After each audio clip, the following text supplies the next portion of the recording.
We're here, Kirk. Did We you have ever arrived. think we would get here? Here being, Specifically, marathon race week. yeah. I've done some affirmations, we'll call it, and visualizations en No, no, no, no, route. no. I'm not talking in this block. I'm saying you as a runner. Was a Oh, marathon race week ever a realistic thing you ever spent a moment in time anticipating prior to getting the bug this time around? zero emotional energy has ever been put into the marathon for me in my entire life. Other things were flashier and more exciting at the time. Hmm. And I always thought I'll do it someday, but that someday will be later. I always thought it'll be someday, it'll be later because we were chasing other things for a long time. And then finally, something clicked and the bug was there officially. So it's just in the last 2 years, year and a half, that I even wanted to do what was necessary Hmm. to thread the needle on the roads for 26 miles.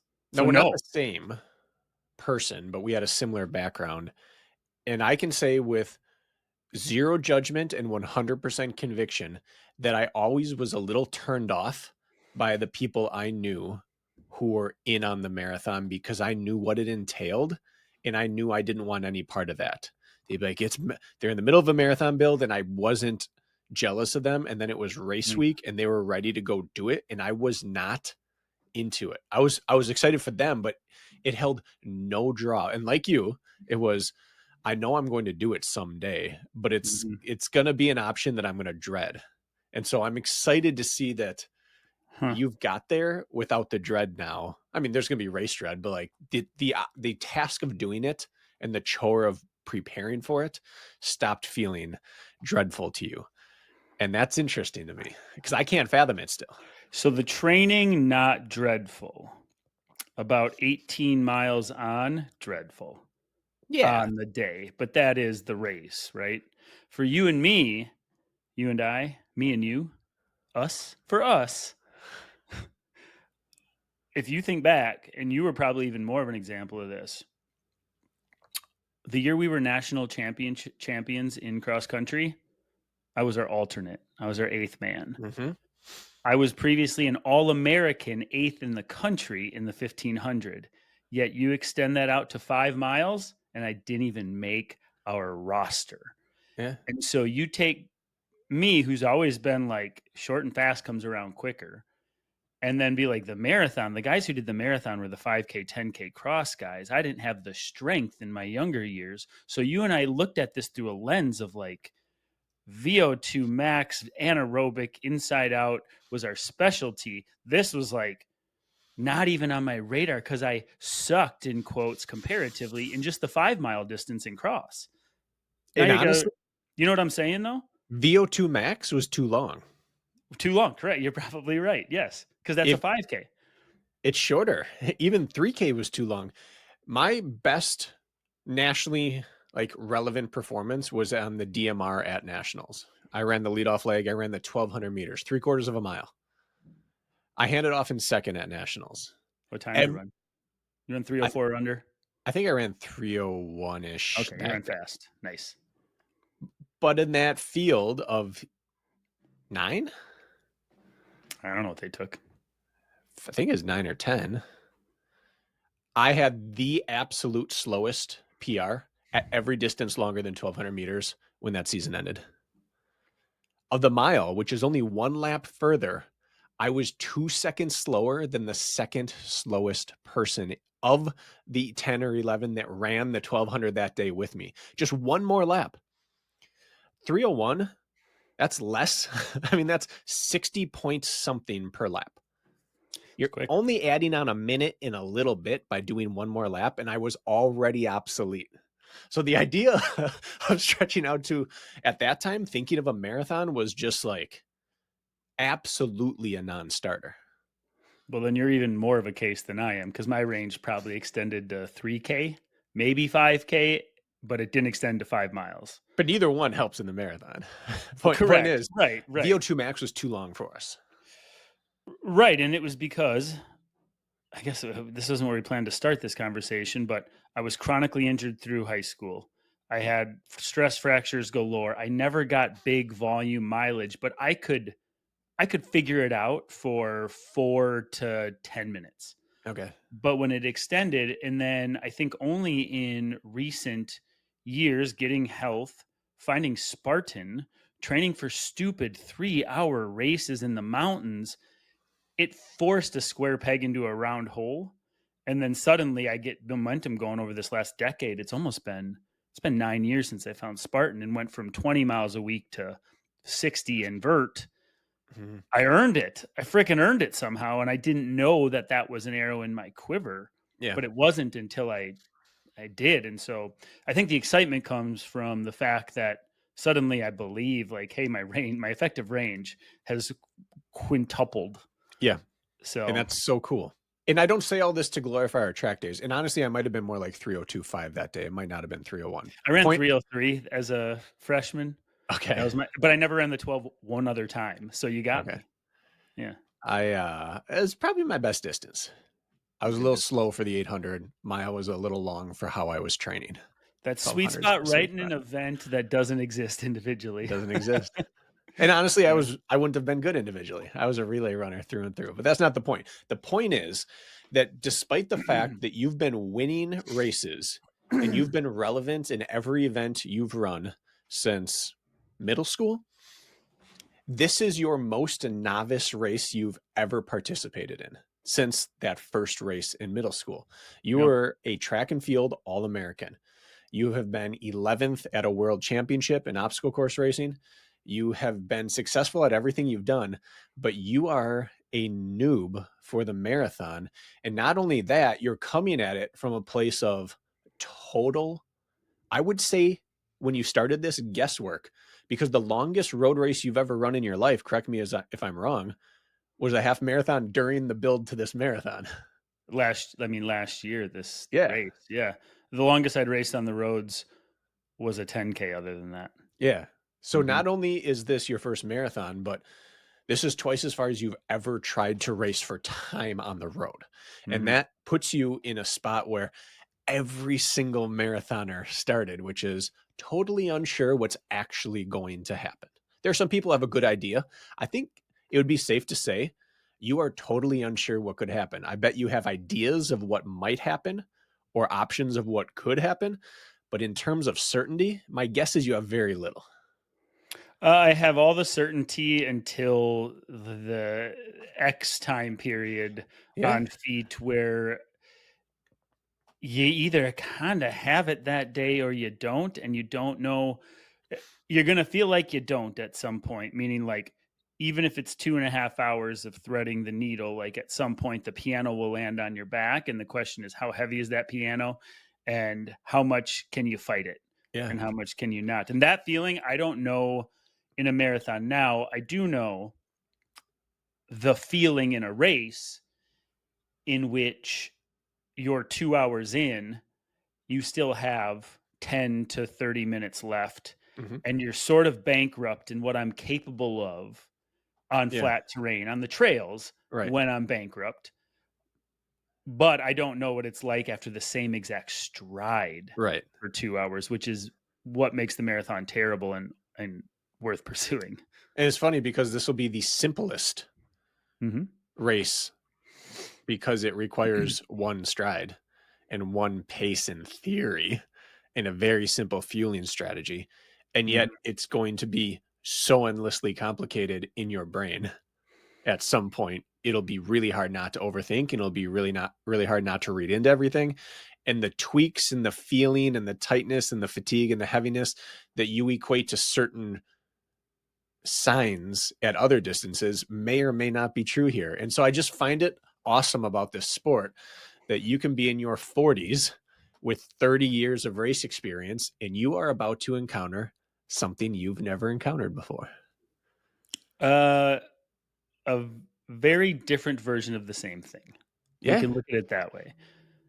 Eh, Because how long? I mean, the longest race that I've run time wise, 50K. I've done a couple of them, 4 hours.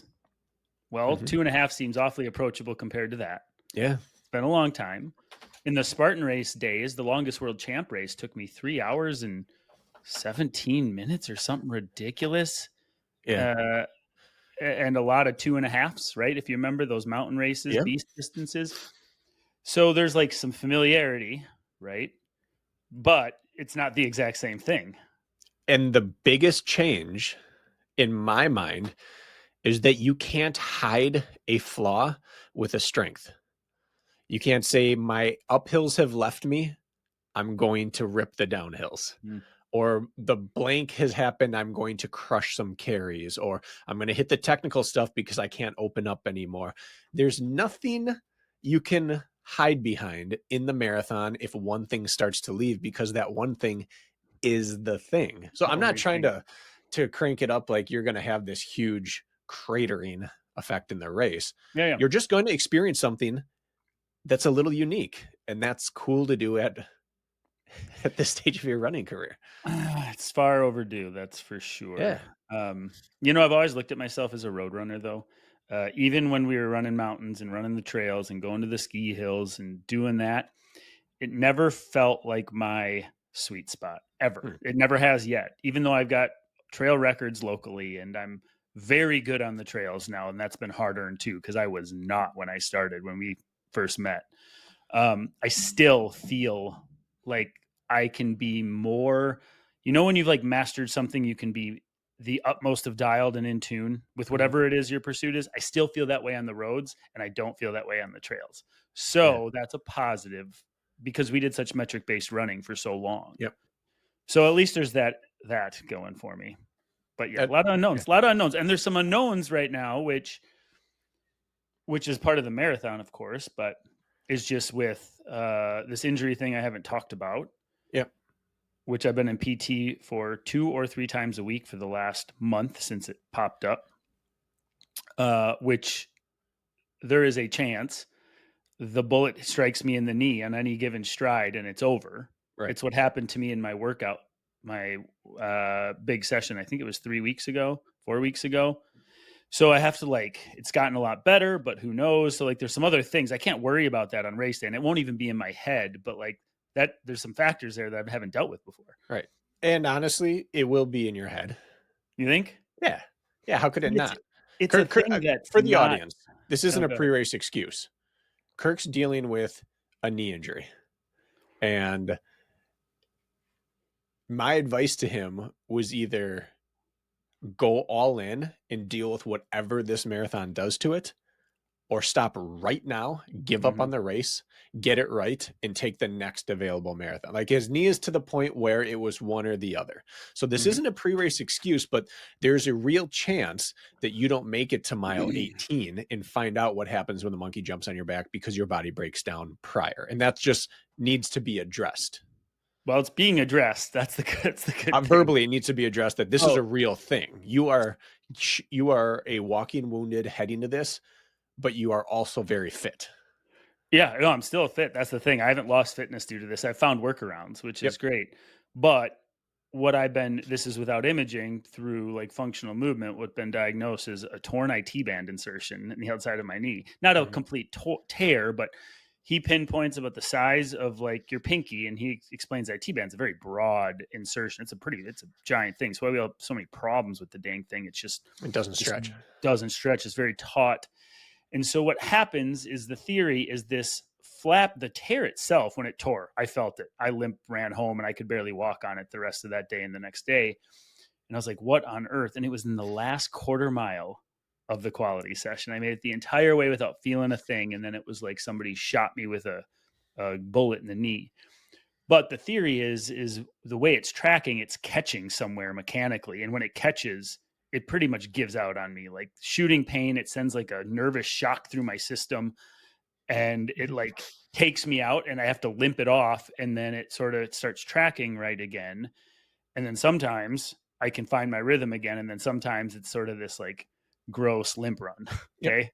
But you've had this with your meniscus, right? If it's not catching, it's beautiful. If I had it's a flap catching, it that when it caught, it was like getting shot in the knee. Not from my pain wasn't as bad as yours, but literally like it's like something a knife zapped jab. you and it just stopped, your leg buckled. It gave out. And until the flap unflapped, it was locked in place. Yours isn't locked, but it's different. Anyway, point is, you have to keep it tracking well. If it catches, you're in trouble for a while. Like right now, if it was a trail race, I Yep. couldn't race. No way, not a chance. So the fact that this is a marathon is like such a blessing. Mhm. And it's gotten so much better. We've been doing a ton of like cupping and stim and dry needling and all sorts of mechanical work to loosen everything up around it. Like I got these huge gross cupping marks all over, up and down. And I went for a run today, Bracken, an 8 mile easy run. It didn't catch one time in 8 miles, Is that your first which run in a month where that's happened? it's my second. I had a 6 miler yesterday and it caught once. And I was like, you mother effer. And then today it didn't catch at all. And it seems to be a little better at pace. And so there's a chance it's going to catch during the race. The question is how many times and how severe. And Right. if it's the bullet to the knee, like when an initial injury, I can't run through that.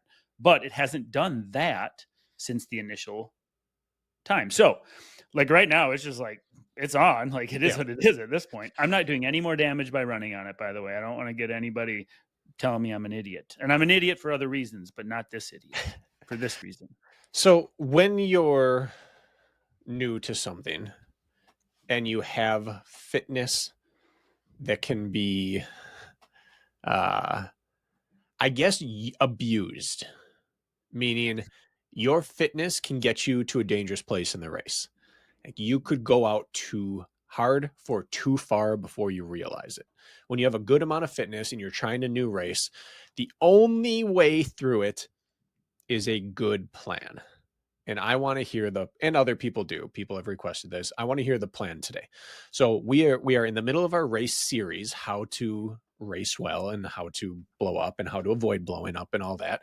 And we're just going to do a learnable lesson from you today of how do you handle a marathon race specifically. Now you haven't done it yet, but you've run this duration before. But I want to know what you're doing in the days leading up, what you're doing morning of, how you're navigating the logistics of the corral, of the warm up, of the fueling, all of it. I want you to walk us through exactly what your race plan is. Do you think you could speak for me in most of these senses? I think I could speak generally to a lot of it, but the specifics are very much Kirk DeWindt. The way we would stay warm will look different. Our theory is going to be the same way of how much to warm up and how to stay loose in the corral and how to keep warm and sweaty and how to time when we remove our warm-ups and how to pay. Like our theory is going to be about the same, but the actual specific way you're going to execute, I couldn't predict. And I think people need to hear 100% specifics of what the marathon morning and execution looks like. It's interesting. I think the morning starts 48 hours prior. Of course, starts tomorrow, in my opinion, which would be Wednesday. 72, yeah. God, you ask good questions. It's funny because how many case studies do we have with athletes we work with? We can apply all our other race learnings from different modalities, distances, terrains, and apply it. So like, there's like know-how, but there's also like this is still new kind of, right? Like I know what my body responds to, but so I'll walk you through this. I'll just get through this. I'll fast forward through Monday through Thursday really quick, just so. Okay. So typically I'll walk you through my peak weeks were roughly 62 miles in 5 runs. And 62 miles in 5 runs with about 6,000 feet of vert in those weeks. Treadmill-based vert or outdoor vert? Every other week was outdoor vert and every other week was treadmill vert. So I was doing one long run on the trail still, getting vert and chasing it because I just believe in it so fundamentally. And I was doing vert midweek long runs on the other weeks where I was getting on the treadmill and I was doing 45-minute pushes between 15 and 30% in literally gray zone on those weeks. And that was on purpose. And so I was always stacking vert, point being. Yep. So my Strava looks like, if anybody cares, so 3 weeks out was one of my peak weeks, which was, that was the knee injury week. So it was interesting. So that was 60.3 miles. It would have been closer to 65, 6,200 feet of gain. So I went from 60 miles down How many to weeks 50, out? That was like my 3 weeks out, like the Okay. end of 3 weeks out. I went from 60 miles down to 52 miles. Last week was 47 miles. And this week will be, so when you talk gradual landing of the plane, 60 plus to 52 to 47. This week, when I toe the start line, I will be at 14. I'll be at like 20 to 25 miles towing the start line still. So Where you'll I normally, be on pace for 32 to 33 miles, but the marathon is going to take you higher. normally I'd be at 40 plus. I'd be at 40 plus miles going into the weekend. I'll be at 25, let's say. So 15 miles less going into race day on the week of. Yeah. So again, 60 plus 52, 47. All the verts decrease, and the total time has gone from almost 8 hours, 7.5 hours, all the way down to this week was 540. So I'm like 100 minutes less of training that Yeah. last week than I was. So, anyways, that's what it's looked like, but still some pretty big workouts in there, still high intensity workouts in there. I did a 2-hour long run 2 weeks out. Last week, I literally put in 72 minutes of work in my last long run with some spice. That's it. That's what you said. Could I predict this? My most standard duration for people 1 week out 75, of anything is 70 minutes. 70 to 75, me too. 70. Even my first world championship I ran for Spartan, I went 70 minutes on the Lake Geneva Lakeshore Path 1 week out. It's the sweet spot. Little quality in there. Just long enough to feel like you're not a bum after you've built all this fitness, but short enough that you can absolutely not take any damage from that. It was like 12.5 miles at average. The thing was, it was like 550 pace average with the intervals. But for that duration, I was touching gears and paces, then backing off a fartlek style ladder. But anyways, so this week, 6 miles on Monday, easy. 8 miles today, which I know seems backwards, but I believe in charging up a little earlier. Yeah. And then tomorrow's going to be 50 minutes on the treadmill with 2 and 1 minute pushes at 15%. It saves pounding. It'll jack my heart rate up in a hot room, but won't require muscular damage, which I like it on a Wednesday, not a Tuesday of race week, because I don't like going all the way from Tuesday to Saturday. Yep. I just think it's a little long for me. So I like to get the heart rate up. If it spikes at 175 or more, that's okay. I want to touch the system, but then the interval's over when I hit it and I back off. So I'll do 2 and 1 minute repeats uphill. Thursday will be off, but I will do my strength like normal, upper body strength. I'll back off 20% and go through the motions because like a body in motion stays in motion.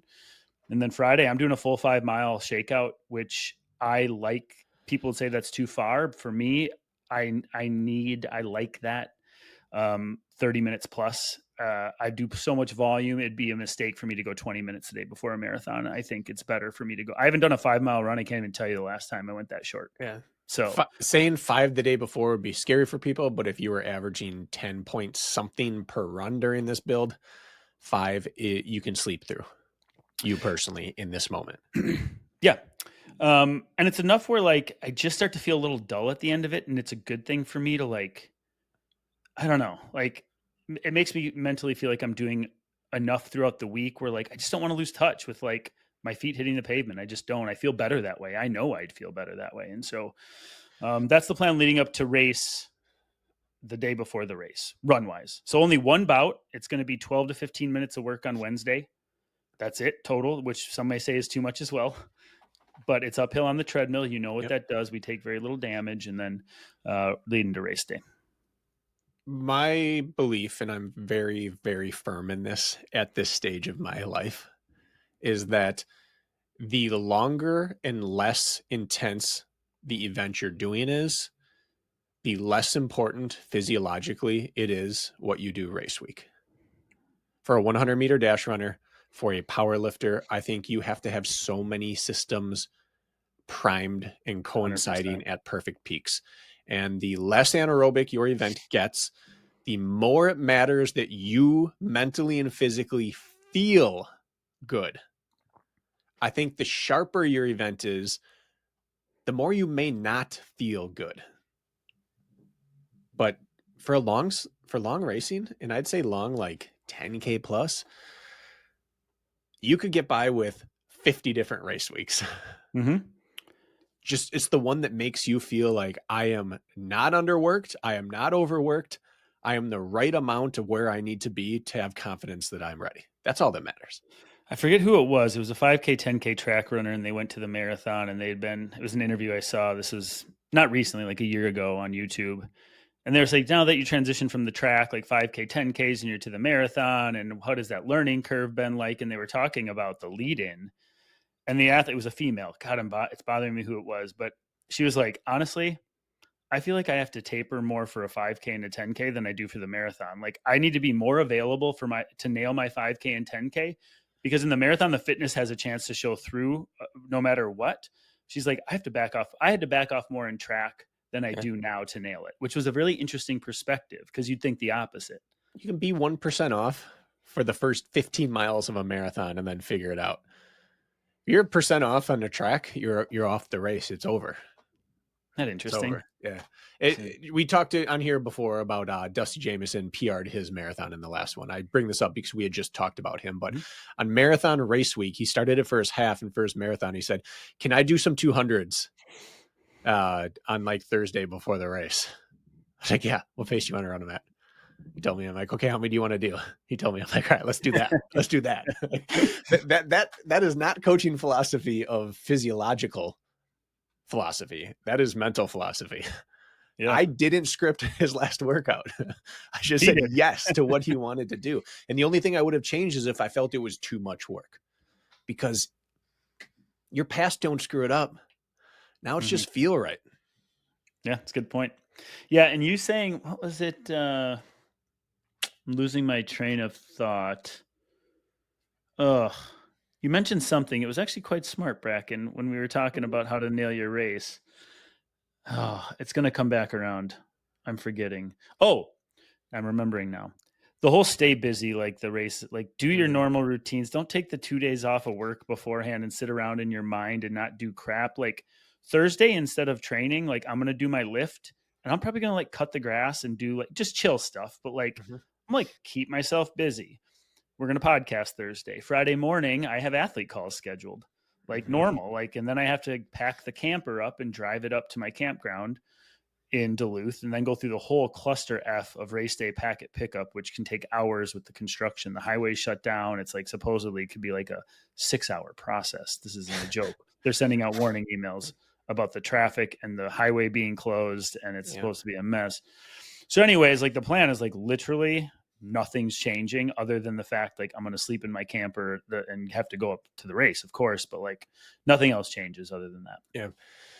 Yeah. It's just, if there's something that OCR has ever prepared us for, it's weird conditions. It just gives you peace of mind that you won't have the weirdest race morning you've ever had.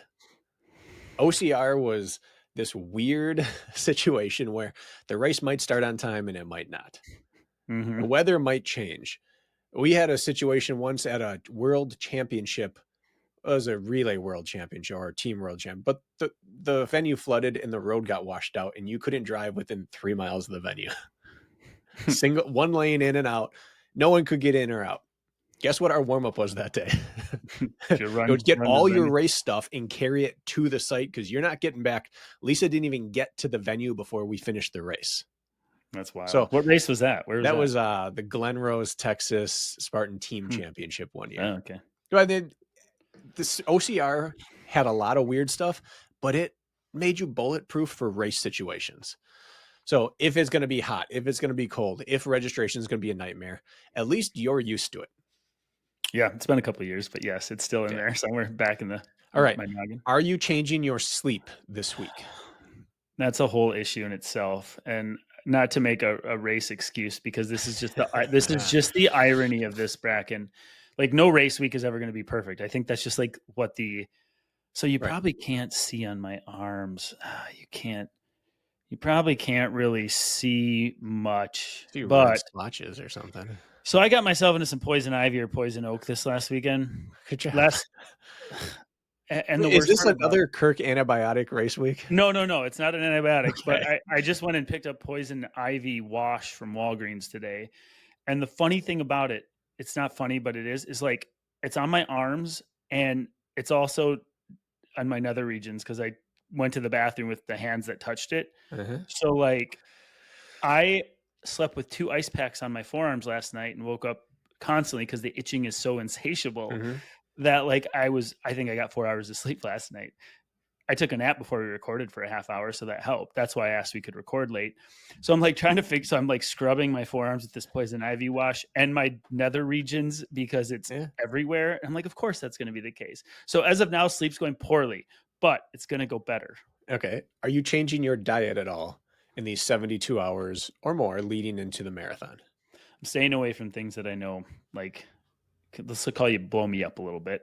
So I'm Yep. going to stay away from anything that sometimes doesn't sit well. No second dose of caffeine all week. I'll do my coffee in the morning, but often on a tough day, I'll reach for something. We have fun poking at our little energy drinks or Yep. whatever, not touching it. So I'm like 4 days removed from second dose of caffeine, and So you're just miserable to be around right now? I'm okay, actually. Uh, I'm good through the morning anyways, and I'm probably doing maybe like 2 to 4 ounces less coffee. Like, instead of a cup and a half, I'm probably just doing a strong cup than Yeah. race morning. So I'll have a little more caffeine race day, and I'll be a little less, I don't know, tolerant to it slightly, but that's it. That's minor. Whenever we say something specific about stuff that goes wrong, someone messages and says, I never made the connection till you said it, that's what happens to me. So I would appreciate if you would give me the list of foods you're actually avoiding this week, because one person is going to hear it and be like, I think I've been doing this wrong. Mm. That does it for me too. Safe list. Well, avoiding. What am I Mhm. avoiding? Actively avoiding. Actively avoiding. I will say Wednesday on. So today is kind of it's Tuesday. Wednesday on, I'm going to avoid any whole grains of any kind, Okay. any bread of any kind, or wheat or gluten. For me, bread more specifically, like a wheat pasta might be fine, but like bread just some doesn't always agree with me. So I'm going to avoid whole grains. I'm going to avoid any uncooked vegetable. Everything's going to be steamed to the max. And it's white rice and white potatoes only and oats for my starches. And then I know I feel best on salmon and chicken and keep it simple. And so Wednesday on, it's going to be in turkey. So just keep it's white rice, white potatoes, thoroughly steamed vegetables, and then probably baked, but they're cooked really well. And then chicken, salmon, and turkey. And it's going to be rinse and repeat for 3 days. Okay. Yeah. Race morning. So we've already established you're not sleeping in your own bed. Well, you kind of are. It's your camper. Yeah. But you know how camping can go. Race morning. What time does the race start? 7:40 a.m. is the elite men only. What So time 7:40. are you waking up? I got to figure out how On far purpose. There's a yeah, chance you don't sleep that night, right? yeah, that's very true. Uh, I think we're only like 20 minutes from the venue, but there's logistics. hmm Is I this where you actually stayed haven't. last year for the half? No, that place was full. The only reason we got in there last year is because we had a last minute cancel. Okay. There was nothing available. This is like a shack campground, like right on the highway with like, background noise. Like, it's going to be one of those things, but whatever. More like a mobile park, I think, sort of Yeah. situation. Um, Good question. I don't know when the buses leave. So that's actually determines when I need to be there by. So that's a good question. I'm fine only being up 2 hours before I race Okay. uh, with a 7:40 start. I'm guessing my alarm is going to go off at 4:30 though. Probably 3 hours is going to be just so I don't have to rush. Yeah. Mine would be between 4 and 4:15. So you're Yeah. not far off that.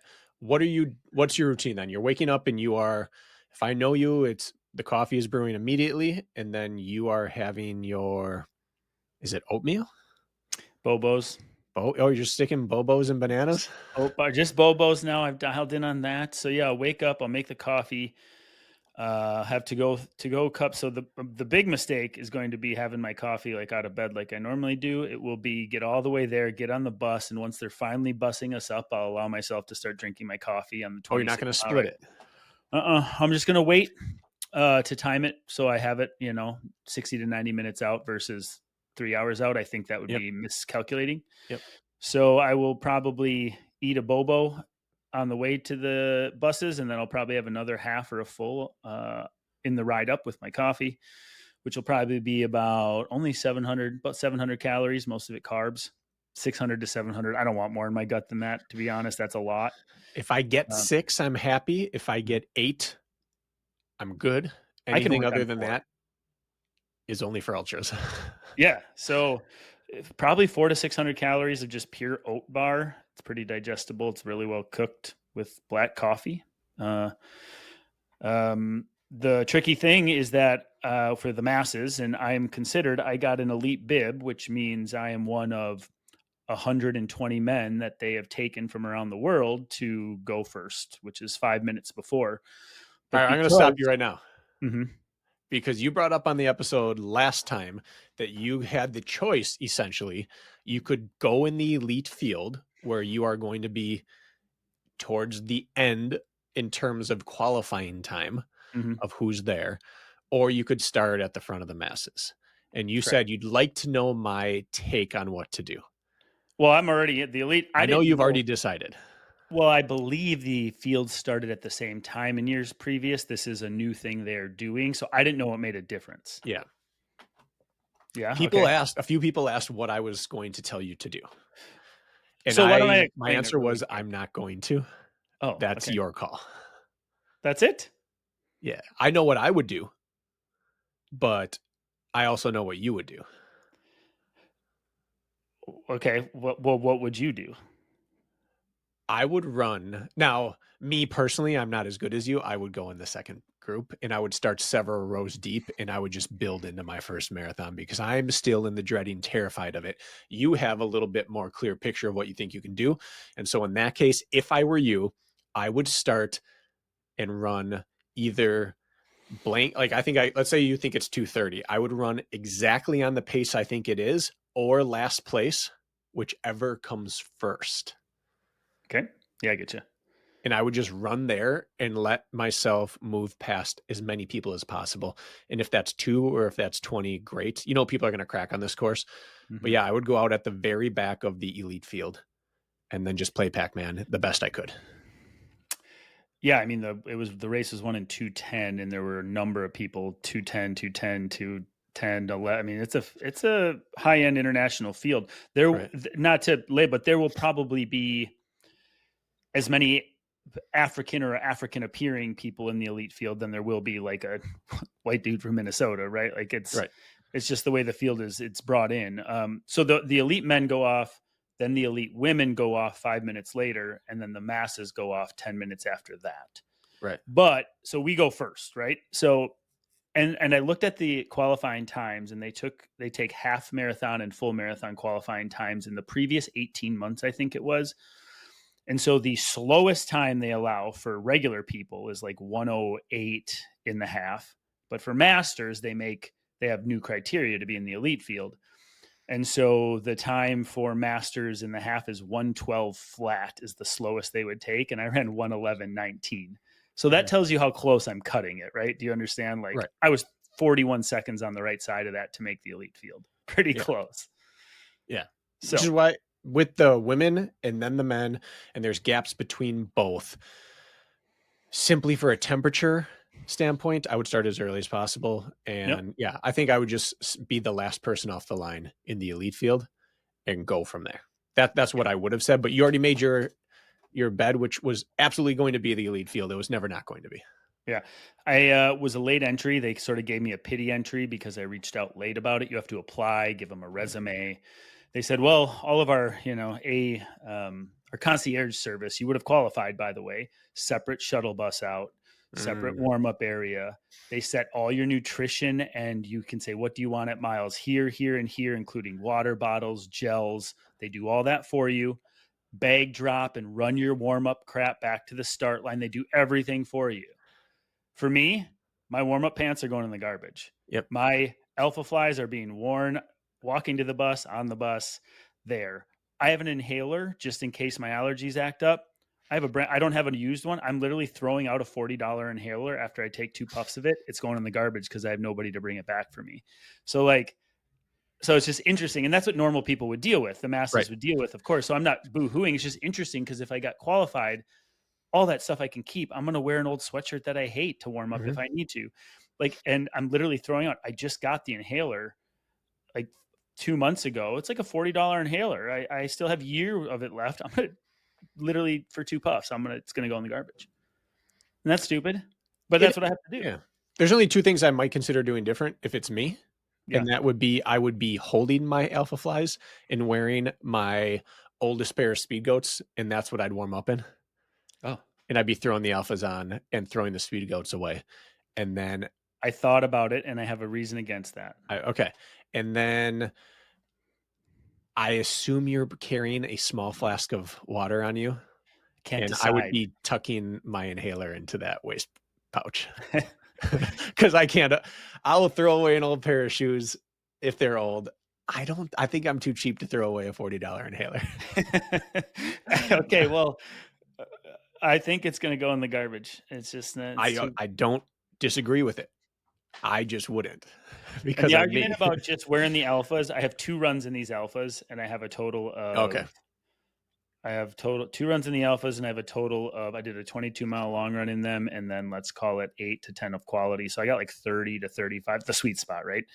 But you want to be Um, able to tie them several times and make sure they're you right. got it. So Yep. I notice after the warm up, like they're going to loosen, and I'm going to want to re-cinch and feel them out. And Yep. if I don't have that time in them, they're going to end up sloppy or too tight. Yep. It's not going to be just right. So I want the warm up to get that. You're exactly right. To And get these that. are alpha ones, correct? Yeah. They're alpha And one. you have to tie them right, and you will Perfect get sleep. lace bite on the top of your tendons, on the top of your foot if you get it too tight, and you will have 100%. heel slippage if it's too loose. Yep, and even the front of that needs to be cinched right because it's a pretty roomy forefront, and so it's the big thing. It's that last tie along your ankle flexion Yep. that's like it's got to be just right. So yeah, you know the game. I've gotten so sensitive to that top of that tendon lace bite. Like mine swell up now afterwards because they're petulant. You get it. I can't decide about bringing water or not because what is 12 ounces going to do for me versus cups? Do I just start early? And if I need to sacrifice a quick slowdown, it's probably going to be a horse apiece versus futzing with getting the water bottle out and taking it. I can't decide on that one. I'm still trying to Yeah. feel it out. But My um, belief is that there's X amount of ounces that disappear on your waist, and that number is different for everyone. And I would be carrying 1/4 ounce less than that amount on my waist. The amount that disappears for me, it's 8 to 10 ounces, depending on the belt. But hmm, I would have new calories in that. yeah. But no one wants to carry an ounce more than they have to in a marathon. And it's going to be dry early enough, and then it's just going to sit there. It's not like it's going to be it's just getting you ahead of the game is all it's doing. Or it's the emergency one or the other. Yeah, exactly. So I can't decide. It'll be packed, and oddly enough, I think I'm landing. They're unsightly, but I've been playing around with belts, Yeah. and I think I like the flip belt of all the belts. Yeah. It's kind of big and it's ugly to look at, and it looks like you're a hobby jogger, but like it sits well, it doesn't bounce. I don't really chafe in it, and it holds a ton of stuff. If I want to bring my phone and have music in, which I'm still also debating, I can. Yeah. And it just fits nicely. You don't get a bounce in any one place because it Yeah. distributes nicely. So I think I'm going to wear a flip belt, which I don't look at as an elite choice, but I think I'll be the only one in that field wearing one. I think you should embrace being the non-elite in that field and then just take scalps. It would be really nice if I could have the gels and goos and water bottles sitting out on the nice table. It is so nice right up into the point where it goes wrong or you miss one. Yeah, that's fair. And then you have no backup because you're reliant upon it. So yes, it would be just the shuttle and warm-up area alone would make it worth it a million times over. Mhm. All right, so you have to shuttle with the masses, with all the Yep, gross, sweaty, ugly, normal people, and you have to yeah. warm up with them too. So what is your warm-up plan? Because this is where people get their race wrong. It is difficult to warm up for a road race that is mass start with true thousands of people. It is difficult, especially when you have to be in a corral at a certain time. So what is your plan? Well, the privilege of the elite bib is I get to go right up to the front into the separate corral, and we have access to the course. So you can run like from the start line forward in your warm up. They allow that. Okay. So you can run down the road freely.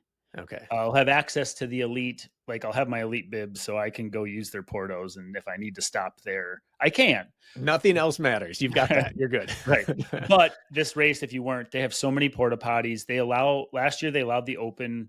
I was one of the opens. We could run on the course as well. But when it was Okay. time to go, you got shoved back and then you got corralled for a while.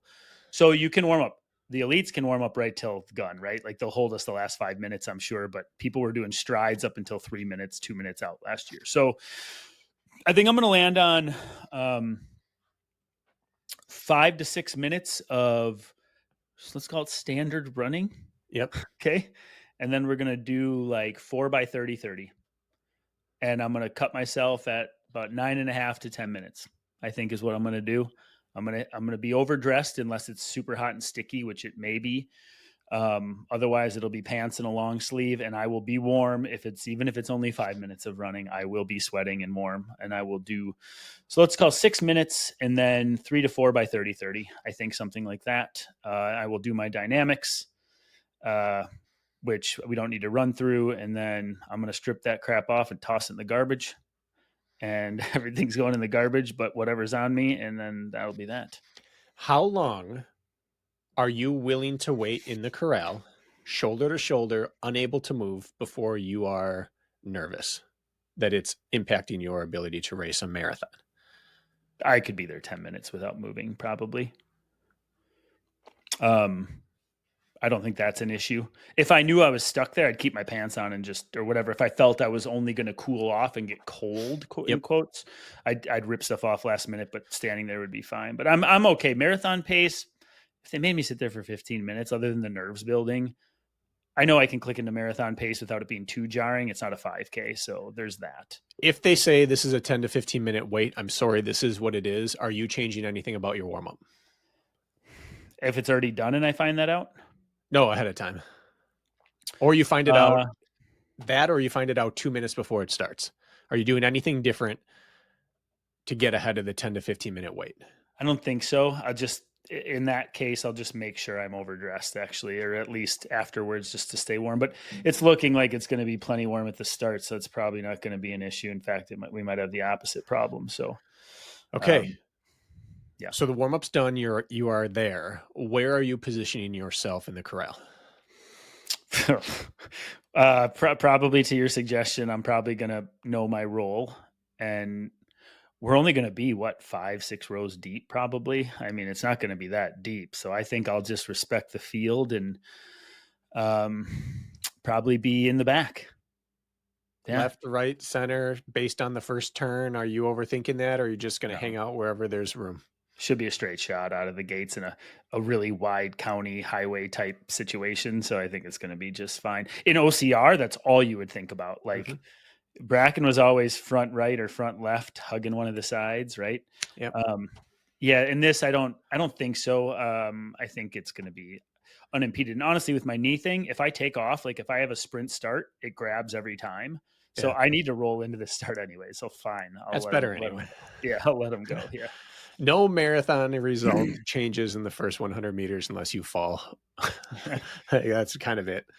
What would you do? Just, I mean, I'm going to line up mid to back a pack and let her be what it'll be. And I would get up to marathon pace rather than fall down to marathon pace. Yeah. Meaning I would start, if you're trying to run 5:40 pace, I would start at 6:10 and get to 5:40 within 100 meters or less, rather than start at 5:10 and fall back to it. I would build up to marathon pace. Psychologically, I think that would matter to me. Yeah. I mean, the fastest guys are going to be running around sub 5 minute pace for this thing. And so they're going to be stretched immediately. I mean, you could be a mile in and guys could be 45 seconds easily ahead. And I looked at splits from last year in the Masters, and like even the guy who won ran like 2:28.0, but the guy went through 5K in like 16:05. Like he got drug along, right? Like, or 16:15 or something. It's like a lot of people are going out and getting latched, and he faded, but he still won barely. So like, it's like, there's going to be people that you don't want to get caught up with. So I think it's the single hardest part of a big marathon running with a fast group is to stay aware for the first 5K that none of this is real. Right. None of this is real. No matter what I'm feeling, it doesn't mean I have brought different fitness. I can't start trusting anything yet. It's staying on top of that. Just because the pack's running a little faster than I want doesn't mean I should be with the pack, kind of thing. Yeah, and whether the legs feel heavy or they feel like I can't even feel them, they feel so light and effortless. Like it doesn't matter. This is not It real. doesn't change the plan. It's not real. I don't Yeah. know when it'll settle in. I'm guessing 2 or 3 miles in, it'll settle, and then you'll be like, okay, I can start to feel my way through this. But Yeah. I would envision not feeling much of anything, to be honest, early, Yeah. almost like a joke. You Yeah. know, I would imagine. most of my tempo effort stuff has been in the 5:30 flat range, and if I'm running even 10 seconds slower than that, 15 seconds, that's going to feel like I'm almost dawdling compared, so I feel like it's going to be pretty relaxed early, like almost like I'm going to be questioning the choice there, but I know like Yeah. rent comes due, so it's going to have to be sat in. Well, and you're going to have an entire crowd escorting you. You've run almost every single step alone. And that is worth so much free energy to start a race when you're suddenly with a group. And that lies to you as well. You can always go faster later. You know that. I'm saying this more to the Yeah, yeah, audience. yeah. But so you are going to try to shoot. Are you putting out your time to the universe? Oh yeah, I don't care about that. What are I'm you trying I'm to run? What's A, B, and C goals? So C goal is 2:30. Break 2:30. That'd be C Okay. goal. Why do you smile at that? Because that's so fast already. I love it. It just shows 5:30 your confidence. 5:30 on the head is 5:44 pace So on the in dot. reverse, 2:30 What? is 5:44 pace. Yes, 2:30 flat is 5:44 Yeah. pace. So I think that has to be my C goal. My B goal is to break 228, run 227 anything. 227.59 is 5:39 pace. So that's another 5 seconds per mile off. And then my A goal really doesn't even depend on what I do within there. It is win the Win Masters. Masters. Yeah. I think all three ran 228 last year. And it looks like, from what I'm gathering, the guy who won really miscalculated. So I think if he were, you know what I mean? Like he Yeah. clearly faded to a 228. I think in some years it's been 1 in 220. It's been, out of my probably league. Mhm. So that would be it. I would consider anything over 230 a failure. To be honest with you, if it's 230.01, it's a failure. It will not be a failure if I truly believe that injury or something was the reason for it. I can live with that. I know I have the fitness to run under 230. And Dreamer, if I have a perfect day, I can run 226. Okay. So you're giving I think. yourself a 4-minute window, Mm-hmm. 3 to 4. Yeah. Okay. If it's a perfect day, but I have no idea what my body's going to do and those later miles. And I have such PTSD from my last long run going so poorly. Yeah. Because of fatigue and heat and all the things that I'm pretty gun shy. And so my fear is I may, we did a recent episode about nailing your race, right? And you said nailing your race isn't running not to lose, it's running to thread the needle. And I have a feeling early I'm going to be running not to, in quotes, lose my C goal because of the fear of the blow up because of my last long Yeah. run. Well, So that's the tricky thing I'm riding.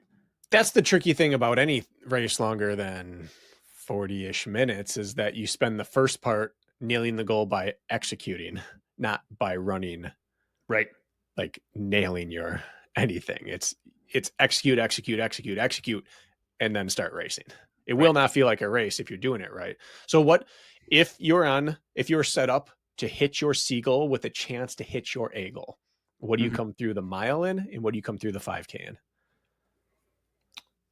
So I actually think, and this could all go out the window because there's some down. I think it's a net uphill the first mile, but then it's sort of a net downhill the next 3. Yep.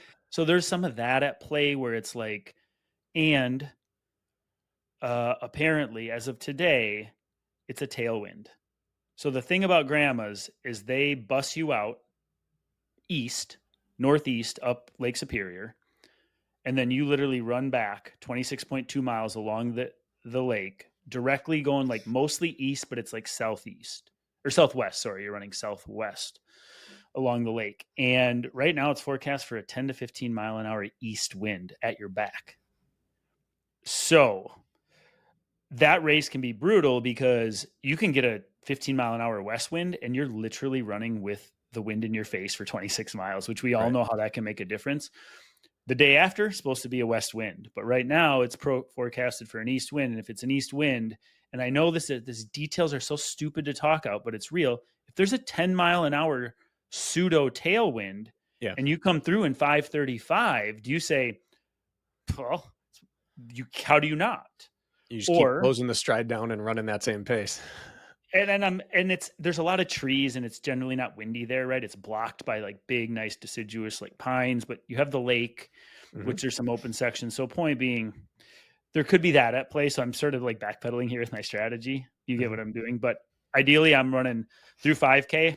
I'm between 540 and 545. So you're just going to go out on pace for beat a seagull. Yes. Excellent. Seagull.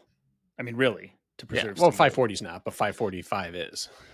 Yeah. And so we'll see how that feels with the crowd, the temps. It's going to be muggy, but it's not going to be, I told you this before we started recording. I pulled up finally, I had the balls to look at the weather app, and I look at the weather app for Minneapolis on Saturday, and I'm going to pull it up right as we speak.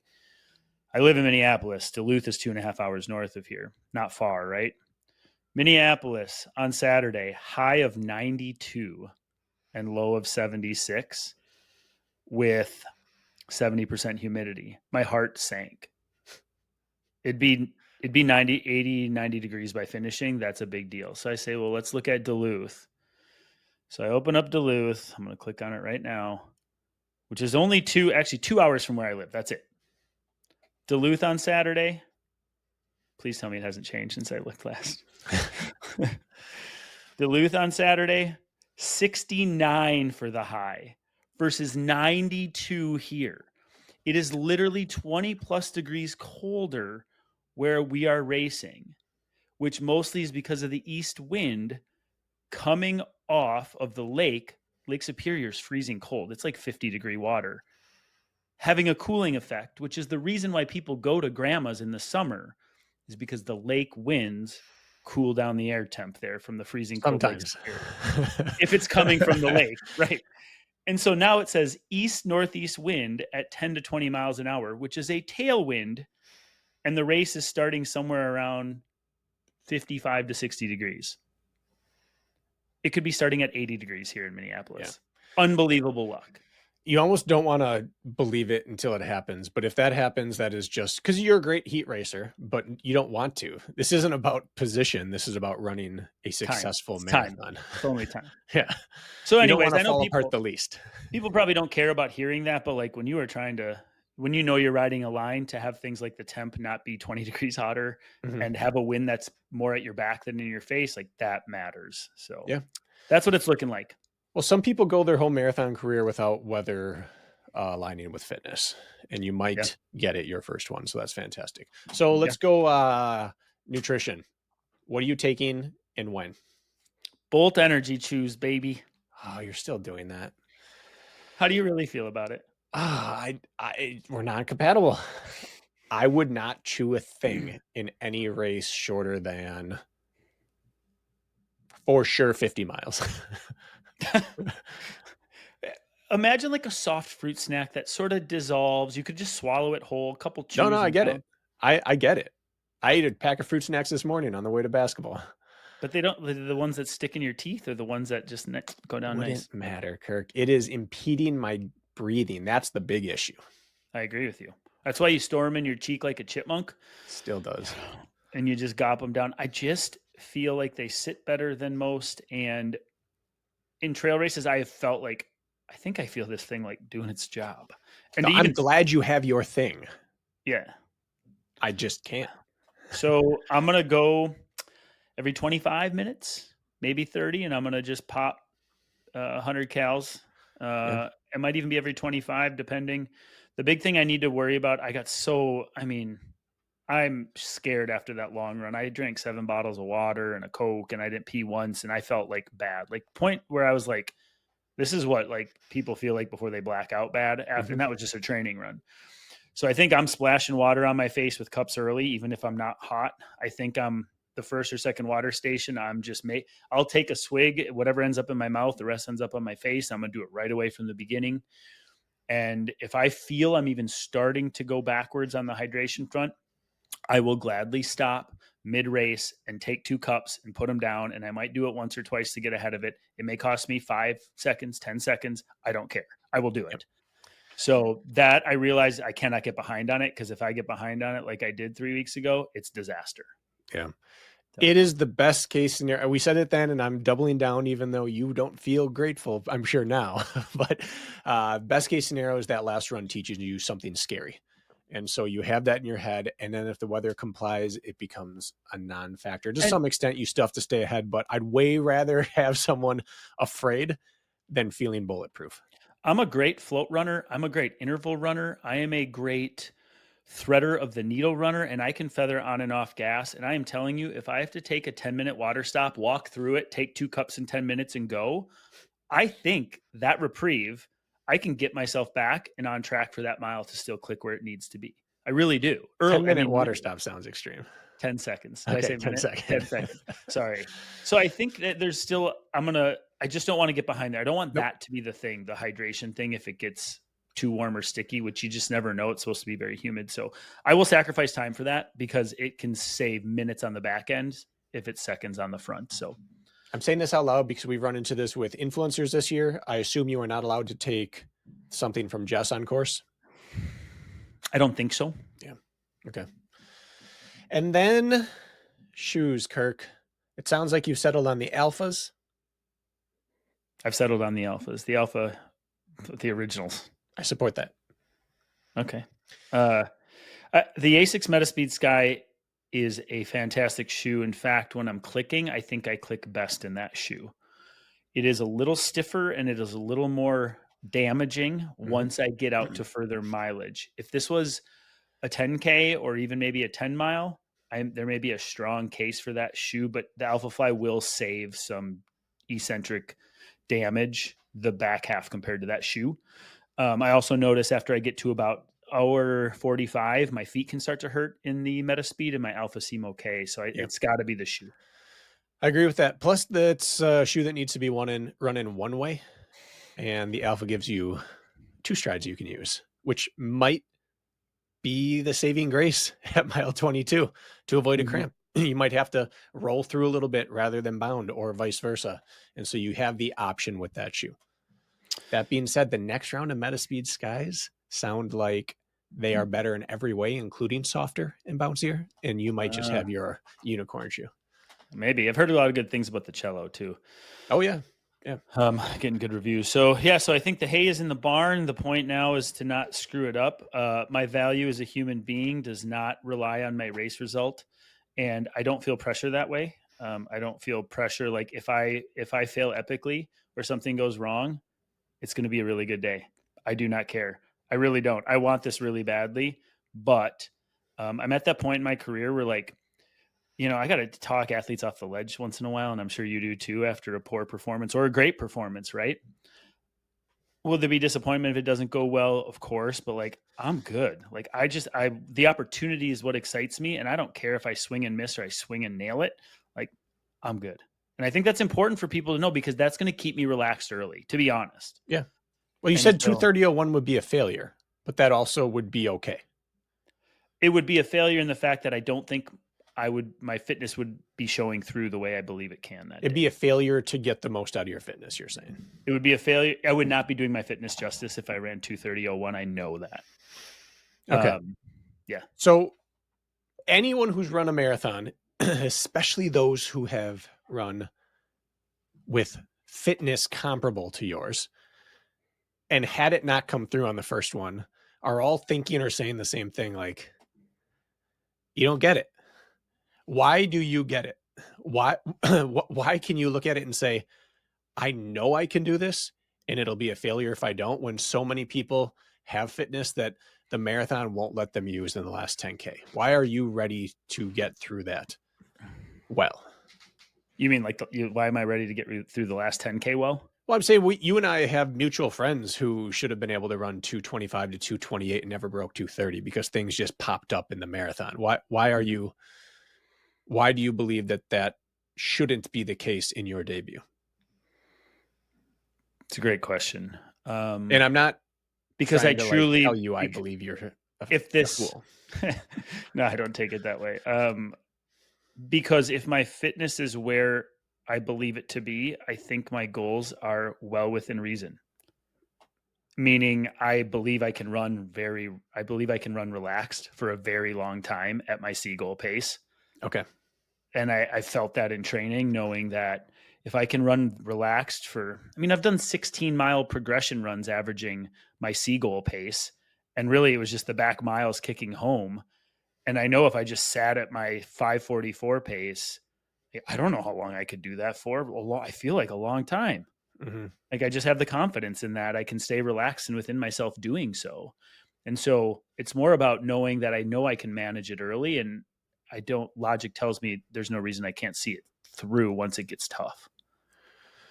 Well, everyone who overestimated what they could do talked like this, but the specifics that you're saying give me confidence. And you're not saying, I believe I can hold. You're saying, I believe I can relax at. And that Correct. is a key difference. It's not, what do I think I can hit? It's, what can I fall asleep at? And the fact that you're targeting that pace gives me some peace of mind. Fall asleep at. And last year, Bracken, I was running 101-degree fever all week, and it broke, and I was 3 days on antibiotics, and I drink NyQuil 6 nights in a row, working through the flu or whatever I got. And when's the last it's time gonna. you didn't have antibiotics or something? Now you have something. You have crotch rot going on right now. But outside of that, in a partially torn IT band, when's the last time you weren't on antibiotics or something weird sick-wise before a big race? There's been many occasions, but the ones that I I don't have seem to that remember stick them. out. Yeah, no, but like last year, like the lead-in was like I didn't know I was going to go until literally the day, like Yeah. the afternoon before. So like the lead-in is like I I don't think know. I told you not to. I think you told me not to. Yeah. Yeah. But anyways, so I think with all of those things, like the thing is you build your awareness of fitness and training, and I've done long grindy training sessions faster than marathon pace. 12 miles of quality and all of it's faster, right? And staying available for that's the idea. You can back off and be running marathon pace and prospectively feel in control. And so if you've done training right, that should be, in theory, you should feel in control for a large majority of the race without having to mentally engage too deep until the back half. And if you can save it for that back third or back quarter, save the mental engagement, fall asleep as long as possible, you can fight your way through it when it's time. But if you're having to fight too early at your goal pace, it's over. And so I think I don't need to fight at that pace until it's time to fight at that pace. So that's why I'm confident. I like it. Yeah. Do you have anything else that you want to get out there before this race that we need to cover, or that you just have to get off your chest? No, I don't. All I right. don't think so. Should I? Other than like I need to be out of my house in 3 minutes to go to the gym, but that's All right. Can we kind of the post point. a tracking link for you? Yeah, you should. Yeah, I'm sure I can figure that out. Excellent. Well, Kirk, Be fun. this is the culmination of a long build, and it's always relieving and exciting when someone makes it to the end of a long build. And now the hay's in the barn, as they say. Just go out there and celebrate what you've built. I'm excited for you. Well, thanks, man. I plan to enjoy myself immensely for about 45 to 75 minutes. And then I plan to slowly but surely enjoy my time less through whenever the finish line is crossed. That's my expectation. Does that seem Sounds reasonable? beautiful. Yeah. Yeah. Yeah. All right. Well, I appreciate a lot of people have been asking about it, and people want to recap when it's all done too. So we'll do that as well. But I think the major points were hit in the lead in. So hopefully if you have a race coming up or it doesn't even matter. Maybe there's something you can take out of how we look at the lead in. But you ask good questions, Bracken. It's like you do this for a living. You give good answers. You're dialed. Oh, Well, good destiny. Go take care of business. sounds like a plan.